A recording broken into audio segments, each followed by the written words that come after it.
बादशाह को जब गुलाम पर बहुत ज्यादा शक हो जाता है कि गुलाम उससे कोई बहुत बड़ी बात छुपा रहा है, तो ये सोचकर अगले दिन बादशाह गुलाम को बिना बताए तुरंत उसके क्वार्टर के अंदर चला जाता है।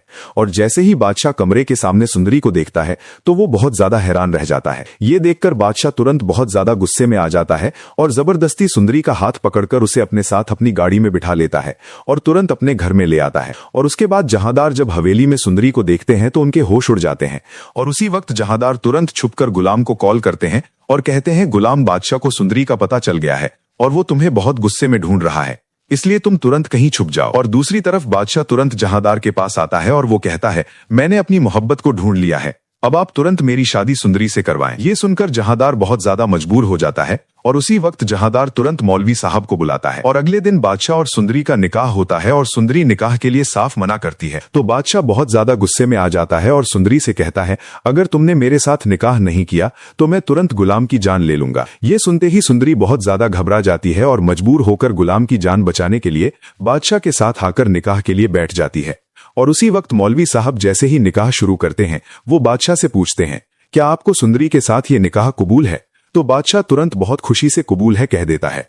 और तभी मौलवी साहब सुंदरी से जब पूछते हैं तो सुंदरी को अचानक बहुत तेज चक्कर आते हैं और वो तुरंत जमीन पर गिर जाती है और बेहोश हो जाती है। ये देखकर बादशाह के होश उड़ जाते हैं और उसी वक्त बादशाह सुंदरी को उठाकर तुरंत अपनी गाड़ी में डालता है और बहुत तेज गाड़ी चलाकर हॉस्पिटल लेकर जाता है। और हॉस्पिटल में डॉक्टर तुरंत सुंदरी का चेकअप करते हैं और डॉक्टर बादशाह को बताते हैं, इन्होंने किसी बहुत बड़ी बात की टेंशन ले ली है जिसकी वजह से इनकी ये हालत हुई है। और तभी दूसरी तरफ जहांदार एक चाल चलता है और तुरंत शहर वाले बादशाह के गोदाम में अपने आदमियों से कहकर आग लगवा देता है।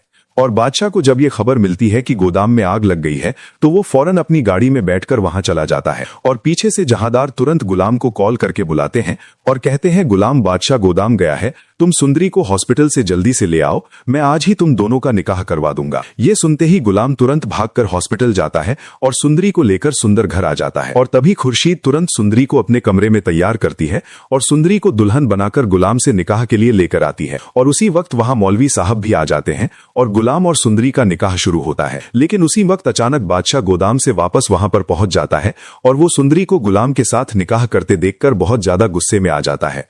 और बादशाह तुरंत उसके पास जाता है, लेकिन सुंदरी बादशाह को देखकर बहुत ज्यादा डर जाती है और भागती हुई जाकर तुरंत खुर्शीद के गले से लग जाती है। ये देखकर बादशाह तुरंत सुंदरी के पास आता है और उसे कहता है, सुंदरी, मैं तुमसे मोहब्बत करता हूँ, तुम मेरे साथ निकाह कर लो। लेकिन सुंदरी बादशाह से कहती है, मैं सिर्फ गुलाम से मोहब्बत करती हूँ और मैं तुमसे शादी कभी नहीं करूंगी। ये सुनकर बादशाह बहुत ज्यादा गुस्से में पागल हो जाता है और उसी वक्त बादशाह तुरंत आगे बढ़कर गुलाम का गिरेबान पकड़ लेता है और गुलाम की बहुत ज्यादा खूब पिटाई लगाता है और अपने आदमियों से कहकर गुलाम को तुरंत किडनैप करवा लेता है और उसे ले जाकर एक सुनसान गोदाम में बंद करवा देता है। जिसके बाद बादशाह तुरंत सुंदरी का हाथ पकड़कर जबरदस्ती उसे घसीटते हुए ले जाकर अपने कमरे में बंद कर देता है। और दोस्तों, आपको क्या लगता है, क्या खुर्शीद को अपनी बेटी की हकीकत पता चलेगी और क्या बादशाह की शादी सुंदरी से होगी या गुलाम से? ये जानने के लिए हमारी नेक्स्ट प्रेडिक्शन का इंतजार करें। और ये हमारी प्रेडिक्शन है फॉर एजुकेशनल और एंटरटेनमेंट पर्पस ओनली जी।